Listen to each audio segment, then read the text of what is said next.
तो आज हम कथा करेंगे राधा रानी को कैसे सांप ने काट लिया। ठीक है।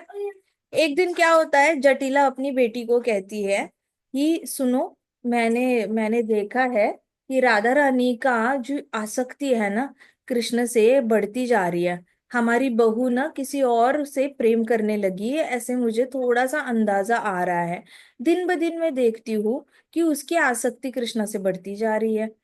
इसकी वजह से हमारी फैमिली का नाम खराब होने के चांसेस है।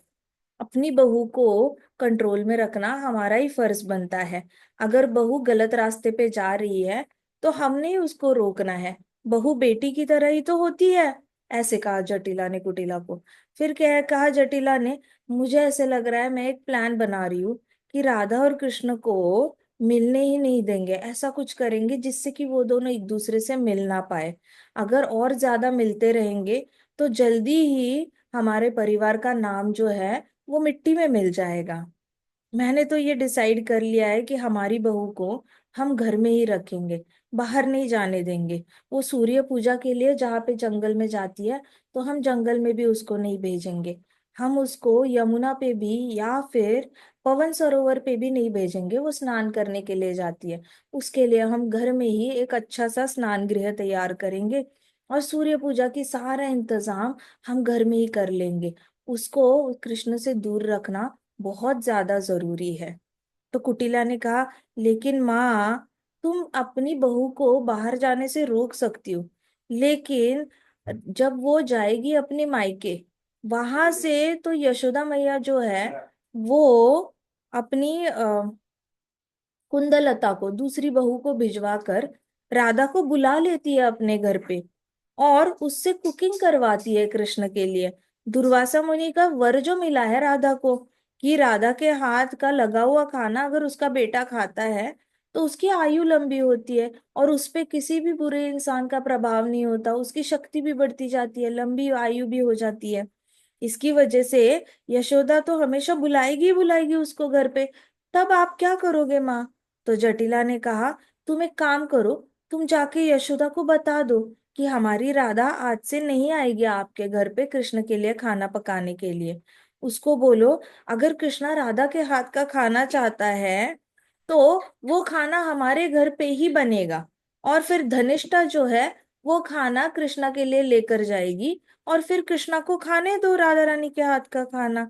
हमारी बहू किसी और के घर पे जाए भला और किसी और के बेटे के लिए खाना बनाए, ये शोभा देता है थोड़ी। ऐसे कहा जटिला ने। तो कुटिला ने कहा कि अगर मैं गई और मैंने यशोदा मैया को बताया भी कि दुर्वासा मुनि के ब्लेसिंग से राधा रानी को जो भी ब्लेसिंग मिला है उसकी वजह से राधा रानी खाना बनाती थी कृष्ण के लिए, लेकिन अभी नहीं बना पाएगी, ऐसे अगर मैंने यशोदा को बताया भी, तो यशोदा मैया कहेंगी, देखो, दुर्वासा मुनि का आशीर्वाद मिला है, मेरा इकलौता बेटा है, उसको प्रोटेक्शन कोई और नहीं कर सकता, वो सिर्फ राधा ही कर सकती है अपने खाने से उसका प्रोटेक्शन। और देखो, जब से राधा के हाथ का खाने लगा है, कोई भी राक्षस ब्रज में आया नहीं है उसको खा मारने के लिए। सिर्फ राधा रानी के हाथ के खाना खा के ही मेरा बेटा जो है वो हमेशा हेल्दी रहता है और खुश रहता है। तो आपको खाना देने में जाता क्या है? ऐसे बोली तो क्या करूंगी? तो जटिला ने कहा, देखो, अगर वो ऐसा कहती है कि नहीं नहीं, दुर्वासा मुनि के आशीर्वाद की वजह से ही राधा से बनवा रहे हैं, नहीं तो हमारा ऐसा कोई इरादा नहीं है, तो उसको पूछना, कल को अगर दुर्वासा मुनि के मेडिटेशन में ऐसे दिखाई दिया कि राधा रानी ने राधा रानी जिसको भी टच करती है उसकी आयु हमेशा के लिए वो अमर हो जाता है, उसकी कभी मृत्यु नहीं होती, तो क्या तुम हमारी बहू को अपने घर में बुला के अपने बेटे को टच करवाओगी? क्या तुम ऐसे काम करवाओगी? ऐसे बोलना उसको, उसको बोलना ये मैंने बोला है। उसको बोलना कि ये तो सारी, कोई भी किसी भी घर की हाउसवाइफ जो होती है वो कभी भी दूसरे के घर में जाके किसी और मर्द के लिए खाना नहीं पकाती। वो पकाती है तो सिर्फ अपने घर वालों के लिए पकाती है। ये तो शास्त्रों के भी खिलाफ है कि किसी और के घर पे बहू भेजना, वो भी खाना बनाने के लिए। फिर उसको बताना यशोदा मैया को, जैसे तुम्हें अपने बेटे से प्रेम है वैसे हमें भी तो अपनी बहुरानी से प्रेम है। हमारी बहुरानी को हम बहुरानी नहीं समझते, हम हमारी बहू को बेटी ही समझते हैं। और उसकी इज्जत हमारी इज्जत। अगर हमारी बहू की इज्जत चली जाती है तो हमारी इज्जत भी चली जाती है। अगर हमारी बहू के बारे में पीछे कोई रूमर फैलता है, बुरी बातें फैलती है, तो साथ साथ हमारी भी तो बुराई फैल रही है, क्योंकि वो हमारी बहू ही सही, लेकिन बेटी जितना हम उससे प्यार करते हैं और हम भी चाहते हैं कि उसको सब इज्जत दे, सब प्यार दे। ऐसे कहा जटिला ने कुटिला को।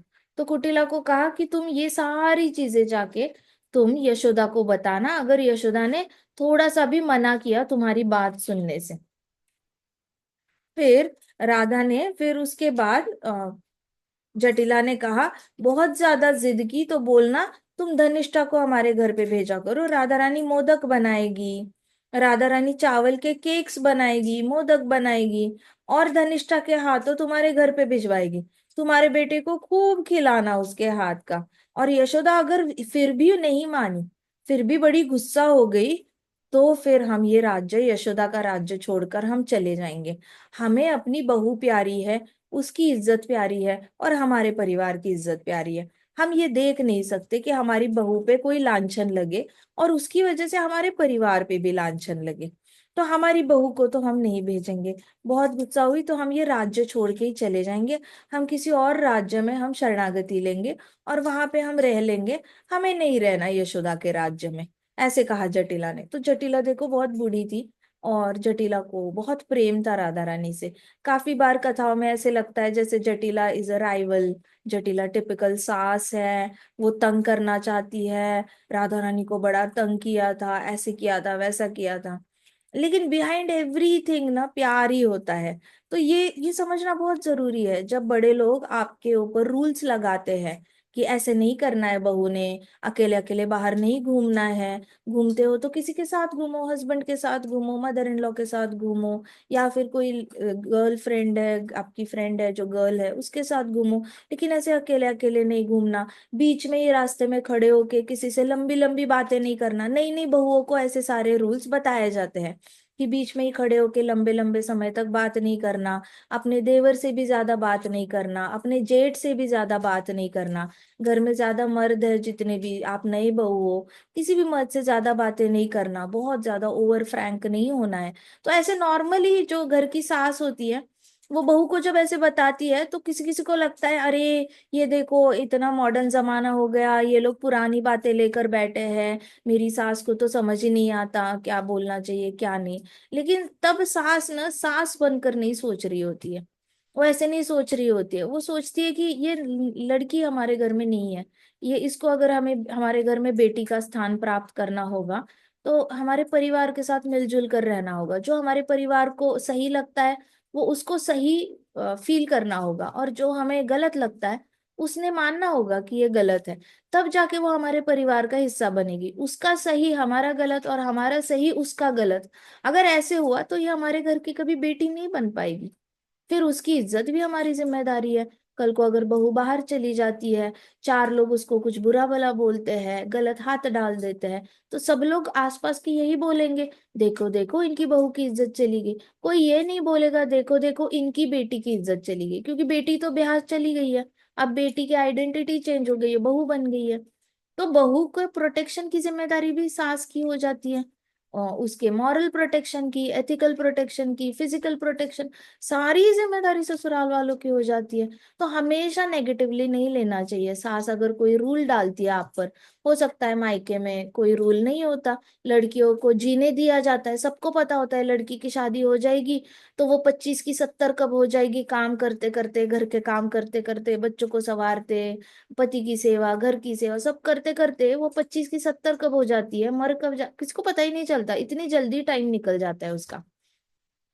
तो इसलिए लड़कियों को मायके में माता पिता मोस्टली हर चीज को हाँ बोल देते हैं कि हाँ चल तू कर ले, तुझे यहाँ जाना है ठीक है चली जा, दोस्त के पास जाना है चली जा, साइकिलिंग करनी है कर ले, ये कर ले वो कर ले, ऐसे हाँ बोल दिया जाता है। इस ससुराल में नहीं बोल सकते हाँ, क्योंकि आपकी एज ही अलग होती है, आपका एज अलग होता है, आपका ओहदा अलग होता है, आपका जो जिस पोजीशन पे आप जाते हो ससुराल, वो थोड़ी सीनियोरिटी की पोजीशन पे जाते हो, आप बहू बनकर जाते हो, वहां पे कोई किसी का न्यूबॉर्न बच्चा बनकर नहीं जाते। जिस घर में जन्मे हो वहां पे न्यूबॉर्न बच्चा, तो वो न्यूबॉर्न बच्चा 25 साल का हो जाए चाहे 40 साल का हो जाए, वो हमेशा ही पैम्पर्ड रहेगा। तो मायके में लड़की हमेशा ही पैम्पर्ड रहेगी, क्योंकि माता पिता को हमेशा वो नया जन्मा हुआ बच्चा दिखता है। सास ने कौन सा नया जन्मा हुआ बच्चा देखा है इस बहू के इसमें? उसको तो पूरा बड़ा हो गया है एक इंसान, वही मिला है, अब उसको बड़े इंसान को ट्रेन करना है। उसके लिए कितनी हेडेक होती है सास को, कि पहले तो ये पीछे से जो सीख के आई है उसको मिटाओ, फिर अपने घर के संस्कार वापस उसके अंदर डालो। और डाल रहे हैं तो वो सीखने को तैयार नहीं है, तो फिर और ज्यादा रेजिस्टेंस। तो हेडेक बड़ी होती है सास लोगों के लिए, लेकिन इंटेंशन एक ही होता है, सुरक्षा सुरक्षा सुरक्षा। इज्जत की सुरक्षा, इज्जत करनी है उसको, बेटी बनाना है अपने घर की, किसी ने उस पे लांछन नहीं उठाना चाहिए। तो जटिला ने बहुत ही पूरा जो जटिला कुटिला का डायलॉग है ना, उसे हमें पूरा समझ में आता है कि एक सास सोचती कैसे है। उसके मन में इनिशियली कभी भी बुराई नहीं होती अपनी बहू के लिए, उसको कोई इंटरेस्ट नहीं है दुश्मनी करने में बहू से। उसके घर में उसको दुश्मनी करने से सास खुद ही अपने घर का माहौल खराब करेगी, और फिर अपना ब्लड प्रेशर बढ़ाएगी, अपना डायबिटीज बढ़ाएगी, अपना हार्ट अटैक लाएगी। कौन से बूढ़े लोगों को चाहिए होता है कि वो बीमार पड़े और अपनी बीमारी बढ़ाए? तो किसी को इंटरेस्ट नहीं होता घर में टेंशन का माहौल करने की। लेकिन जब सामने से लड़की खुद ही होकर सुनती नहीं है, ढीठ रहती है, तो फिर सास ससुर जो है वो परेशान हो जाते हैं, समझा समझा के थक जाते हैं। ऐसे समझाते हैं वैसे समझाते हैं, कभी बेटे को बताते हैं तू समझा, कभी खुद समझा के देखते हैं। फिर कभी सास अपनी बहन को बोलेगी तू समझा दे इसको, ऐसे नहीं करते वैसे नहीं करते। ऐसे करके 360 डिग्री ट्राई करते हैं समझाने की, लेकिन ढीठ अगर कोई निकला तो कुछ कर नहीं सकते। फिर वहां पे बहुत ज्यादा मुश्किल हो जाती है, बीमारियां भी बढ़ जाती है घर में। इसलिए समझने की कोशिश करो, जटिला को जो चिंता है राधा रानी की, वो कोई व्यर्थ चिंता नहीं है। वो तो अपनी बहू की सुरक्षा के लिए, और बहू से इतना प्यार करती है कि वो तो पूरा राज्य छोड़ने को तैयार हो गई है बहू की इज्जत के लिए। यहाँ पे लोग बहू को घर से गेट आउट बोल देते हैं। अगर बहू किसी और के पास जा रही है, किसी और के साथ चैटिंग कर रही है, तो ससुराल वाले गेट आउट बोल देंगे, तू घर से बाहर निकल जा, ऐसे बोल देंगे ससुराल वाले। लेकिन जटिला जैसी सास देखो, बहू जा रही है किसी के घर, तो ये बहू को उस लड़के से दूर रखने के लिए राज्य छोड़ने को तैयार हो गई है। प्लस व्रजेश्वरी यशोदा, व्रजेश्वरी मतलब क्या? शी इज द वृंदावन की, उसको क्वीन बोला गया है। वैसे तो वृंदा देवी को बोला जाता है, तुलसी माता को, लेकिन इसमें सारे लोगों में राजा है, नंद बाबा राजा है, और महारानी कौन है? तो यशोदा माई है। तो वो महारानी से भी लड़ने को तैयार है, उसके साथ भी कन्फ्रंटेशन करने को तैयार है। तो सोचो जटिला का जो भाव है अपनी बहू के प्रति, वो कितना गहरा है। There is nothing bad in it. ये समझना बहुत जरूरी है। जब भी शादी करके जाओगे, आप सब लड़कियां हो, कल को आपकी शादी हो जाएगी, तो ये ध्यान में रखना कि जाते ही बहुत नेगेटिव नहीं हो जाना है बड़े लोगों के लिए। जो बोलेंगे चुपचाप हाँ हाँ हाँ बोलते जाओ, जितना फॉलो कर सकते हो करो, but at least agree to agree initially at least. तो इस तरीके से क्या हुआ, तो यशोदा मैया आगे उसने बोला कुटिला को, अगर बहुत नाराज हो गई ना यशोदा, तो हम राज्य ही छोड़ के चले जाएंगे। क्या करें, हमें राधा राधा को प्रोटेक्ट जो करना है कृष्णा के हाथों, हम उसको ऐसे बहते हुए नहीं देख सकते। उसकी खुद की भी आसक्ति बढ़ती जा रही है कृष्ण से। अगर कृष्ण ही उसके पीछे पड़ता तो कोई प्रॉब्लम नहीं थी, हमारी बहू पहले उसको मना कर देती थी। लेकिन अभी हमारी बहू को भी वो पसंद आने लग गया है, ऐसे मुझे लग रहा है। ये सारा डिस्कशन कुटिला के साथ हुआ, तो कुटिला नंदग्राम चली गई। नंदग्राम जाकर उसने यशोदा को सब कुछ बताया, जो जो जटिला ने बोला था वो सब कुछ एक सांस में कुटिला ने यशोदा को बता दिया। तो यशोदा को तब थोड़ा सा बुरा लग गया। यशोदा को लगा कि अरे अब मेरा बेटा राधा के हाथ का खा नहीं पाएगा। तो यशोदा शांत हो गई, यशोदा ने कोई कुछ भी रिस्पॉन्ड नहीं किया। फिर राधा को उस दिन से घर से बाहर निकालना बंद कर दिया। जटिला ने कहा राधा को, तुम्हें जो कुछ चाहिए सब कुछ घर पे मिलेगा, तुम्हें ड्रेसेस खरीदने हैं तो हमारे घर में टेलर आएगा, तुम्हें जितने ड्रेसेस बनवाने हैं बनवा लो, हम मथुरा से सिल्क का कपड़ा मंगाएंगे, अलग अलग गांव से फेमस ज्वेलरी मंगाएंगे, हम तुम्हें बहुत जो चाहिए वो सब कुछ हम देंगे। तुम्हारी सूर्य पूजा की सारी तैयारी हमें बैकयार्ड में, बंगले के घर के पीछे, महल के पीछे कर रखी है, तुम वहां से सूर्य पूजा कर लेना, हम पंडित को भी हर रोज घर पे बुला रहे हैं। ऐसे कहा, और तुम्हारा स्नान गृह भी तैयार करके रखा है। सारी सखियां जो है वो तुम्हें अच्छे से लोटस पेटल्स के पानी में, मतलब गुलाब जल की पंखुड़ियों के पानी में तुम्हें नहलाएगी। तो तुम्हारी खातिरदारी में हम कोई कमी नहीं करेंगे, बस तुम घर से बाहर नहीं जाओगी। ऐसे करके जटिला ने बड़े अच्छे तरीके से राधा रानी को समझाया। राधा रानी तो राधा रानी है, राधा रानी को बड़ा दुख हुआ। राधा रानी को लगा अब मैं कृष्ण से नहीं मिल पाऊंगी। नहीं मिलना तो फिर भी चलेगा, लेकिन मैं कृष्ण की सेवा ही नहीं कर पाऊंगी। अब मैं कृष्ण की सेवा कैसे करूं? ये राधा रानी को सबसे बड़ी टेंशन ये हो गई थी, मैं कृष्ण की सेवा कैसे करूंगी। पहले तो मैं खाना तो खिलाती थी कृष्णा को, मेरे हाथ का हर रोज मैं कृष्णा को खाना खिलाती थी। अब मैं कृष्णा को खाना भी नहीं खिला पाऊंगी, मैं कोई सेवा ही नहीं कर पाऊंगी घर में रहूंगी तो राधा रानी को बड़ा दुख हुआ। और राधा रानी और कृष्णा एक दूसरे से मिल नहीं पाए। तो इसकी वजह से कृष्णा को क्या हुआ, कृष्णा बड़ा ज्यादा मिस करने लग गए, कृष्णा का एकदम मुंह उतर गया था। और कृष्णा फिर रोहिणी के हाथ का खाने लग गए। रोहिणी के हाथ का खाकर कृष्णा गैया चराने के लिए चले गए। लेकिन वो खा ही नहीं रहे थे कृष्णा। जितना भी थाली में आता था कृष्णा हार्डली एक दो बाइट खाते थे और कहते थे मैया मैं गाय चराने चला गया। फिर जाते थे गैया चराने के लिए, पूरा दिन चुप चुप रहते थे। ना किसी गोपा के साथ खेलेंगे, ना कोई मस्ती करेंगे, कुछ मस्ती नहीं, कुछ नहीं। बाकी बच्चे अगर आके बोलते थे चल कृष्णा खेलते हैं, ये करते हैं वो करते हैं, तो कृष्णा कहते थे आप खेल लो, मैं देख लूंगा, ऐसे करके। तो कृष्णा बड़े सीरियस सीरियस रहने लग गए थे। यशोदा मैं देखती थी कि कृष्णा बड़े सीरियस हो गए हैं, लेकिन क्या करे, अब रोहिणी के हाथ का खाना पड़ेगा। तो कृष्णा ने खाना कम कर दिया। कृष्णा ने खाना कम कर दिया तो कृष्णा के गाल ना नॉर्मली चबी चबी होते हैं, कृष्णा के गाल ऐसे बाहर आते हैं। आप कहीं पे भी देखो कृष्णा को, कृष्णा बुक में जो डिस्क्राइब किया है उसमें प्रभुपाद ने बड़ा अच्छा बोला है कि कृष्णा के गाल हमेशा ऐसे चबी चबी होते हैं, बाहर आते हैं। तो कृष्णा के गाल बाहर नहीं आ रहे थे, कृष्णा के गाल अंदर चले गए थे। और कृष्णा ऐसे अपसेट अपसेट रहने लग गए थे। और यहाँ राधा रानी का क्या, राधा रानी कृष्णा की सेवा नहीं कर पा रही थी, तो राधा रानी को फीवर आ गया। इतना ज्यादा फीवर आ गया, इतना ज्यादा। सखियों ने क्या किया, सखिया गई और उन्होंने कमल जो होता है, कमल के जो बड़े बड़े पत्ते होते हैं, वो पत्ते निकाल के लाए। वो ठंडे होते हैं नॉर्मली, तो वो ठंडे ठंडे पत्ते ढेर सारे कलेक्ट किए और उसको सिल दिया, एक दूसरे से सिल दिया और राधा रानी बेड के ऊपर रख दिया और उसके ऊपर राधा रानी को लेटा दिया, जिससे कि राधा रानी का सारा बुखार जो है वो पत्ते खींच ले। लेकिन राधा रानी, इतनी ज्यादा बुखार था राधा रानी को कि वो पत्ते पे लेटते ही पत्ते सूख जाते और पाउडर बन जाती उसकी, लिटरली पाउडर बन जाती। फिर ये सखियों ने और पत्ते लाने।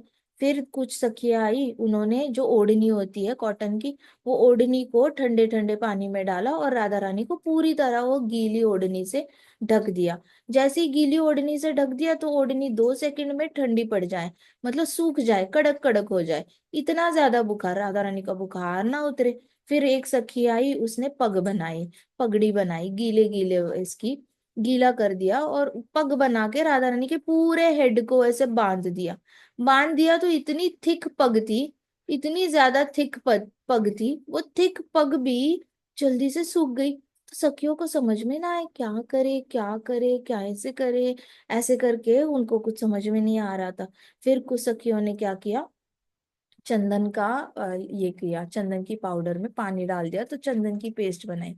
उसमें फिर कपूर को कूटा और कपूर की पाउडर बनाई और चंदन की पाउडर में मिक्स करके उसकी पेस्ट बनाई। ऐसे थिक थिक पेस्ट, ऐसे करके इतने बड़े बाउल में ना थिक पेस्ट बनाई। और फिर वो पेस्ट राधा रानी के शरीर पे लगाना शुरू किया, माथे पे लगाना शुरू किया, गाल पे। अब जैसे ही गले पे लगा रहे थे तो माथे का जो ये था, चंदन का जितना भी पाउडर और कपूर की पाउडर का लेप बनाया था, तो वो सूख कर उसमें क्रैक्स आ गए माथे का। मतलब जब तक वो यहाँ पे लगा के यहाँ पे आते इतने में माथे का सूख भी गया था। तो ये सखिया सोचे कि अरे ये लेप भी इतनी जल्दी सूख रहा है, कितना मतलब लेप भी कितना बुखार खींचेगा, क्या करें हम, सब कुछ ही सूख रहा है, सब कुछ ही जल्दी जल्दी गर्म हो रहा है। जब ये सोचा उन्होंने तो सारी सखियां बड़ी टेंशन में आ गई। और फिर देखा तो राधा रानी ने रिस्पॉन्ड करना बंद किया था। अगर कोई कहे राधा राधा, तो राधा पहले देखती थी, हाँ ऐसे बोलती थी, होठ उसके सूख गए थे, लेकिन राधा अभी क्या बन गई थी, मोशनलेस वेजिटेबल। मोशनलेस वेजिटेबल मतलब मानो आपने मेथी की सब्जी की गड्डी अगर आपने गट्टा ऐसे आपने बेड पे रखा हो, तो वो मेथी की सब्जी हिलेगी नहीं ना। पालक की सब्जी अगर आप मंडी से खरीद के लाते हो और बेड पे रख दो, वो क्यों हिलेगी, वो ऐसी पड़ी रहेगी। वैसे मोशनलेस वेजिटेबल बन गई राधा रानी। राधा रानी हिले ना, आंखों की मूवमेंट नहीं, कुछ नहीं, वो बिल्कुल रिस्पॉन्सलेस हो गई थी। कितना भी नाम लो, राधा को बोलो राधा उठो राधा उठो। फिर पानी छिड़का राधा रानी के, तो इन लोगों ने क्या किया, ऐसे पानी छिड़का तो पानी जल्दी जल्दी, जैसे आप गरम गरम तवे पे पानी छिड़कते हो तो कैसी आवाज आती है, चिर ऐसे आवाज आती है, राइट। तो वैसे इन लोगों ने राधा रानी को उठाने के लिए ऐसे पानी लिया और चेहरे पे ऐसे छिड़का। जो छिड़का तो उसका आवाज आई और ऐसे चिर आवाज आई और वो जल्दी से भाप बन गया पानी। तो इनको समझ में आ गया कि बुखार तो मतलब मस्तिष्क में चला गया है पूरी तरह। पूरा मस्तक गर्म है, पूरा सब कुछ गर्म है। तो इनको बड़ी टेंशन हो गई कि ये भी नहीं चल रहा, वो भी नहीं चल रहा, पानी भी जल्दी से उड़े जा रहा है। अब नंद भवन में भी बातें होने लग गई थी। नंद भवन में सब बोलने लग गए थे कि कृष्णा बड़े दुखी दुखी है आजकल, उनको खाना नहीं। तो यशोदा मैया को टेंशन हो गई थी।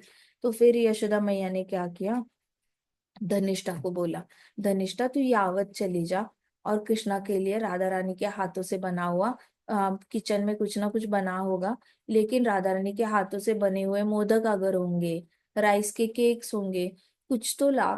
मेरा लल्ला सूखता जा रहा है और वो जब से ये आकर चली गई है कुटिला, तब से मेरे लल्ला ने स्माइल नहीं करी है, वो हंसा भी नहीं है, चेहरे पे उसके उसकी चेहरे की हंसी उड़ गई है मेरे लल्ला की।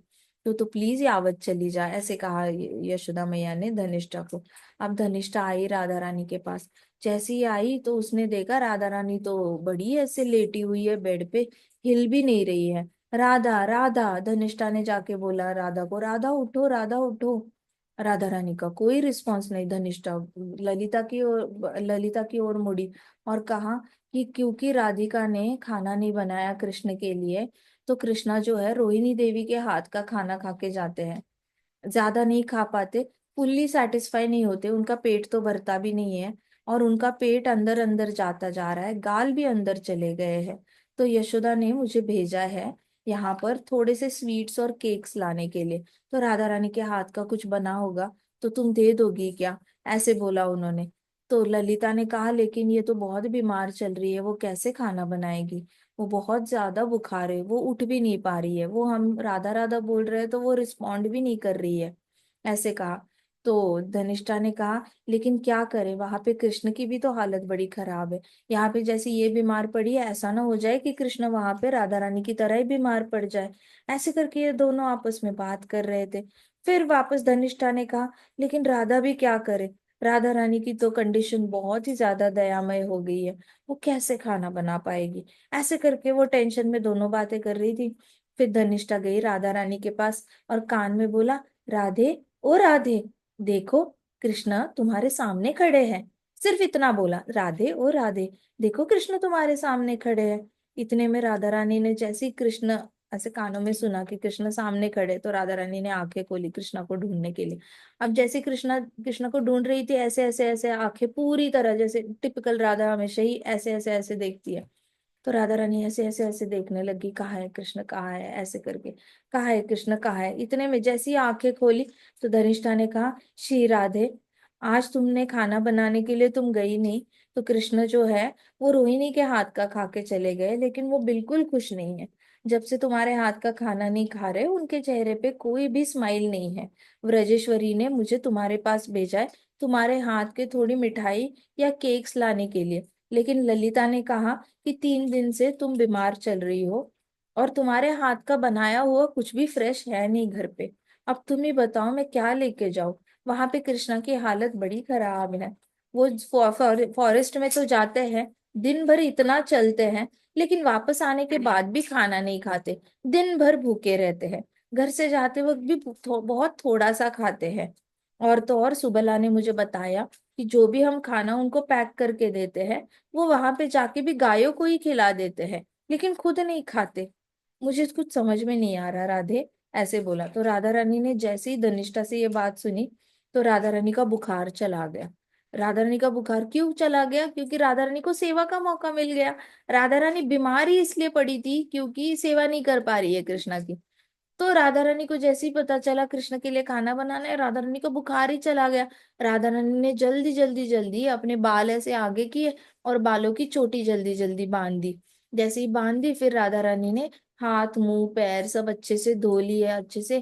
फिर श्रृंगार किया, पहले तो श्रृंगार किया और फिर किचन में चली गई राधा रानी। तो राधा रानी ऐसे नहीं किचन में जाती बाल खुले वगैरह छोड़ के। राधा रानी टाइटली अपने बाल बांधती है किचन में जाने से पहले। फिर चेहरा मुंह हाथ गुल्ला करती है।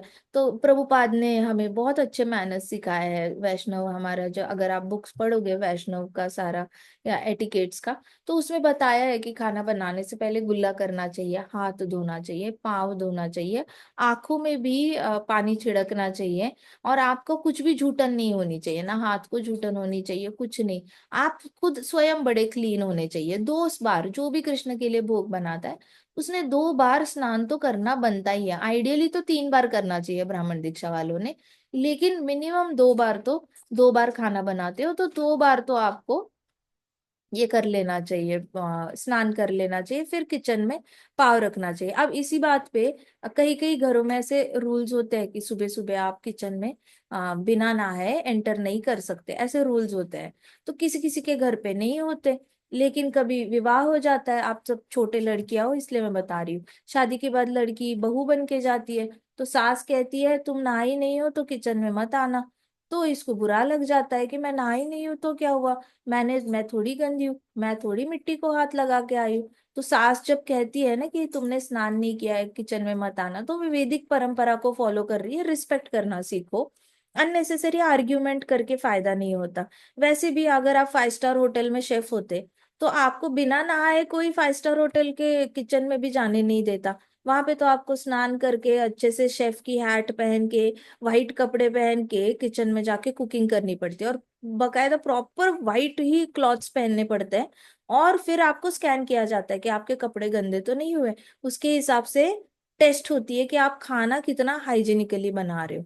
तो आप ससुराल जाओगे और मदर इन लॉ अगर आपको कहेगी सुबह सुबह कि ऐसे किचन में नहीं आना, देखो बाल तुम्हारे खुले हैं, किचन में नहीं आना, देखो तुम्हारे जो कपड़े हैं वो रात की नाइटी है, नाइटी में किचन में नहीं आना, तुम स्नान करके आओ, स्नान के बाद रात की नाइटी नहीं पहननी, दूसरे वस्त्र पहनने, बाल बांध के आना। अगर वो ऐसे वो सोच लेना कि ये 5 स्टार होटल में भी ऐसे ही रूल्स होते हैं एंड इट इज ओके, ऐसे सोच लेना, और वैदिक परंपरा की ओर से देखोगे तो वैसे भी राधा रानी तो करोड़ों करोड़ों सालों से यही फॉलो करती आई है। वो जाती ही नहीं है किचन में, बिना श्रृंगार के नहीं जाती। तो सोचो श्रृंगार कितना जरूरी होता है स्त्री के लिए, अगर आप विवाहित हो तो श्रृंगार बड़ा जरूरी होता है। तो राधा रानी ने श्रृंगार किया और फिर वो किचन में चली गई, और राधा रानी को बुखार चला गया क्योंकि उसके पास अपॉर्चुनिटी मिल गई कृष्णा की सेवा करने के लिए। तो राधा रानी के चेहरे पे स्माइल आ गई। राधा रानी जल्दी जल्दी भागते भागते उसने चॉपिंग करी, अच्छे से कुकिंग करना शुरू किया।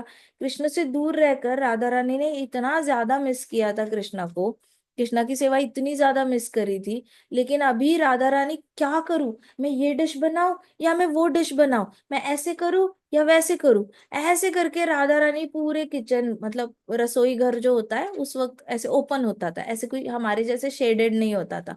तब तो ओपन में होता था रसोई घर, बाहर ऐसे होता था और बड़े बड़े बर्तन होते थे।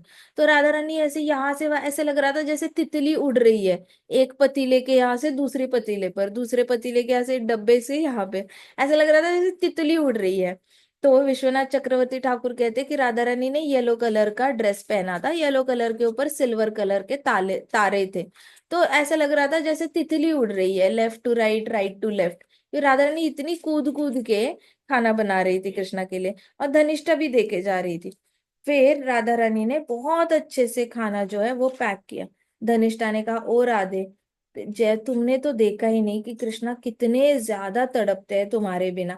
कृष्ण तुम तो अपनी सखियों को बता भी पाती हो कि तुम्हें कृष्ण की बड़ी याद आ रही है, लेकिन कृष्ण बेचारे वो किसको बताएंगे, वो तो अपनी माँ को भी नहीं बता पाते कि उनको तुम्हारी याद आ रही है। सबको वहां पे ऐसे लग रहा है जैसे कृष्णा इसलिए उदास है क्योंकि उनको तुम्हारे हाथ का खाना नहीं मिला। लेकिन सच्चाई तो हम ही जानते हैं ना कि कृष्णा उदास क्यों है, क्योंकि वो तुम्हें देख नहीं पा रहे हैं, तुम्हारा हाथ नहीं पकड़ पा रहे, तुम्हें गले नहीं लगा पा रहे हैं, और तुम्हारे साथ डांस नहीं कर पा रहे हैं, तुम्हारे साथ हंसी मजाक नहीं कर पा रहे। ये तो सिर्फ हमें पता है, लेकिन कृष्णा किसी के साथ ये बातें नहीं कर सकते। तुम तो फिर भी बातें कर लेती हो, तो तुम समझ सकती हो कि कृष्णा की सफरिंग जो है वो कितनी ज्यादा है।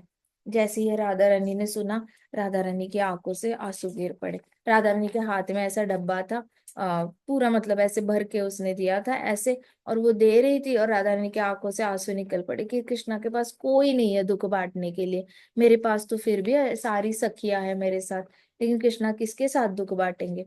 ये देखकर कृष्णा शांत हो गए थे, किसी किसी दोस्त से बात भी नहीं कर रहे थे। तो राधा रानी को बड़ा दुख हुआ, बहुत ज्यादा दुख हुआ। Radha Rani could feel the pain of Krishna. इसको कहते हैं एम्पैथी, कहते हैं कि आपको दूसरे के ना, दूसरे के शरीर में जाकर उसका दुख फील करना आना चाहिए। ये एक बहुत बड़ा आर्ट है, एक बहुत बहुत बड़ा स्किल है। इसका मतलब ये नहीं कि दुनिया के सभी के जूतों में जाकर अपने पाँव डालो और सबका ही दुख फील करते रहो, ऐसा जरूरी नहीं। लेकिन जो इम्पोर्टेंट लोग हैं आपकी जिंदगी में, भाई है चाहे बहन है चाहे पति है चाहे अपनी सास है ससुर है, जो भी इम्पोर्टेंट इम्पोर्टेंट लोग होते हैं ना, उनका दुख फील करना सीखो। हर आए गए आए जाने वाले अरे गरे नत्थु गहरे का दुख फील नहीं करना है। कोई भी अगर आपके ससुराल वालों को छोड़कर और मायके वालों को छोड़कर कोई बाहर का इंसान है, तो उसका दुख इतना इंटेंसली आपको फील करने की जरूरत नहीं है। लेकिन आपको अपने परिवार की नस नस पता होनी चाहिए। आपकी पत्नी को दुख हो रहा है क्या, पति को दुख हो रहा है क्या, वो कैसे फील कर रहा है, पत्नी कैसे फील कर रही है, ये सब कुछ। तो Radha Rani could feel the pain of Krishna. जैसे ही उसने बोला, धनिष्ठा भी फील कर रही थी।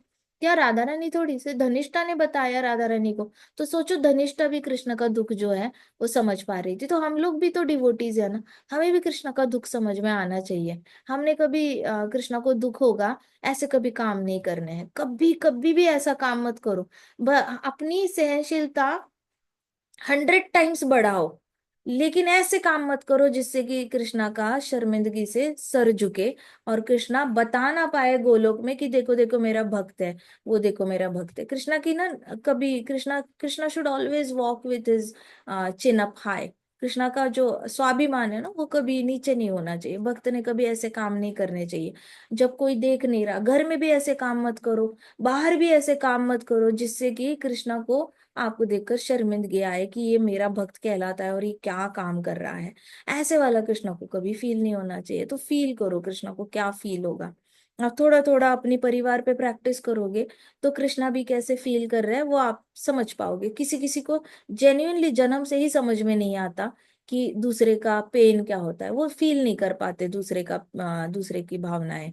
तो ये अगर सीखना है तो ये भागवतम के थ्रू सीखना है, राधा रानी और कृष्ण की लीलाओं के थ्रू सीखना है कि कैसे ये लोग अपने एक दूसरे का पेन फील कर पाते हैं। तो धनिष्ठा ने फील किया, राधा रानी ने फील किया, और राधा रानी की आंखों से आंसू आ गए। जैसे ही धनिष्ठा ने देखा राधा रानी की आंखों में आंसू है, तो धनिष्ठा को राधा रानी को देखकर भी बुरा लग रहा था कि राधा रानी बीमार थी फिर भी मैंने उठाया उसको। लेकिन जब देखा कि कृष्ण की सेवा की वजह से ही उसकी बुखार चला गया, तो धनिष्ठा को इतना बुरा नहीं लगा। लेकिन अभी जैसे राधा रानी की आंखों से आंसू निकले, तो धनिष्ठा ने राधा रानी को बोला इधर आओ, ऐसे किया। और फिर उसने धनिष्ठा ने राधा रानी को कान में बोला कि देखो, मैं तुम ना अभी मेरे जाने के बाद ऐसे प्रिटेंड करना, ऐसा अभिनय करना जैसे कि तुम्हें किसी जहरीले सांप ने काटा है। तुम बस ऐसी एक्टिंग करो, बाकी सब मैं संभाल लूंगी। तो राधा रानी ने ऐसे क्वेश्चन की तरह देखा धनिष्ठा को, क्या कह रही हो धनिष्ठा, मैं ऐसा क्यों करूंगी। तो धनिष्ठा ने कहा, कृष्ण से मिलना है ना। तो राधा ने कहा हाँ, मिलने का तो बहुत मन है। तो कहते तो जो मैं बता रही हूँ बिल्कुल वैसे करो, अभिनय करना कि तुम्हें बहुत ज्यादा जहरीले सांप ने काटा है। जटिला को, कुटिला को और अभिमन्यु को बुरी तरह डरा देना। उनको, उनके अंदर इतना डर लगना चाहिए कि उनको बेहोशी हो जाए वो लोग। ऐसे करके बहुत बुरी तरह उनको डरा देना, आगे का मैं देख लूंगी। ऐसे बोल के धनिष्ठा खाना लेकर जो है वो चली गई। आगे की कथा हम कल करें, वैसे भी आगे की कथा आज खत्म नहीं हो पाएगी, काफी लंबी है। ठीक है, अभी आज की कथा हम यहीं पे समाप्त करते हैं। यही कथा जो है, राधा रानी को जो सांप काटने वाली कथा है, ये हम पक्का कल हम रिपीट करेंगे, कल भी इसको 1 घंटा तो लगेगा ही लगेगा, ठीक है। श्रीमती राधा रानी की जय। श्री श्री राधा श्याम सुंदर की जय। श्री श्री कृष्ण बलराम की जय। जय वृंदावन धाम की जय। जय समस्त भक्त वृंद की जय। जय शिल प्रभुपाद की जय। जय नाथ चक्रवर्ती ठाकुर जी की जय। जय हरे कृष्णा कृष्णा कृष्णा हरे हरे, हरे राम राम राम हरे हरे, हरे कृष्णा महासंकीर्तन यज्ञ की जय। जय